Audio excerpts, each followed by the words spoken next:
So, how much leeway did you have in fleshing out the character Thanos? More than I thought I'd have, because when I got into this, I didn't really know what to expect beyond what Ruffalo had told me, because he's been a friend for a long time. So I called him and I was like, what is this whole thing, and what is it? Is it all mocap, or is it a rendit? You know, so I was really kind of in the dark. And what it reminded me of was just kind of like a, you know, New York City, Lower East Side black box theater. And it was full, it's so left to your own imagination. And then the Russos coming in and having like Godfather references, or, you know, Goodfellas references and all that. It was great. I just got it. It just got really comfortable for me. And so we were able to riff a little bit. We were able to, I think it developed differently than what we all had imagined in the beginning, them much more than me. And what we came up with was, you know, I think all of our input.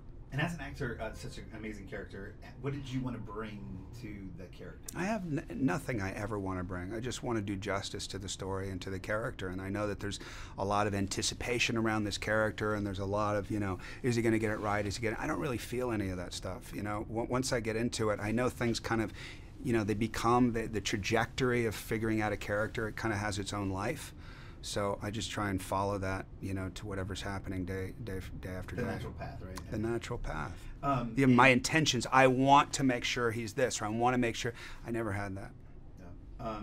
Over the years, we've seen snippets of Thanos. Like, you can get a little tease. All of a sudden, now it's going to be wide open Thanos. 2 hours and 36 minutes of Thanos. Yeah. What audiences are going to get? I don't know, man. I know they're going to get a ride. Having not seen it before, having seen snippets beyond what everybody else has seen, I think it's pretty spectacular what I've seen. I think that's what Ruffalo had told me. He said, you know, you're going to be uncomfortable, embarrassed. It's unorthodox. It's like there's no familiarity with what you're going to do, other than maybe being in a black box theater. And he said, and then you'll see it, and it will be mind blowing. So what I've seen so far, which isn't even complete, is mind-blowing. That's the Marvel experience, right? That's the Marvel experience. That's what you hope for. Yeah, of course. And for some reason, they're really good at delivering. So. Yeah, they got it. They got a good thing going. They got a good thing going. They got a good thing going. They do. Smart guys. What makes Thanos MCU's biggest, greatest villain?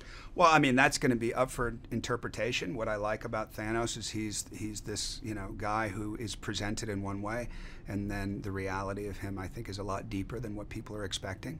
And so we'll see. We'll see if he's just the villain. We'll see if he's likable and from some perspectives. We'll see if people understand his intention from other perspectives and all that. I think it's all up for interpretation, which I think makes it pretty exciting. You've already mentioned your directors, the references that they brought. Tell us about the Russos. Oh man, the Russos were great. For me, having gone, you know, kind of hopping into this and not knowing what to expect, I needed somebody like the Russos, because they come from, you know, smaller stories. They come from their extreme talent, obviously. They know structure very well. They understand how to get people going individually. So what works for Downey or what works for Hemsworth may not be what works for me. Or maybe it does. I just got it. I don't know if I got it the most, but when they would bring up references, it just snapped me right into this place that worked, at least what I think worked for me. I hope it works in the movie. And in one word, what do you think? Can you give us a one-word description of Infinity Wars? One word, not expletive, but one word?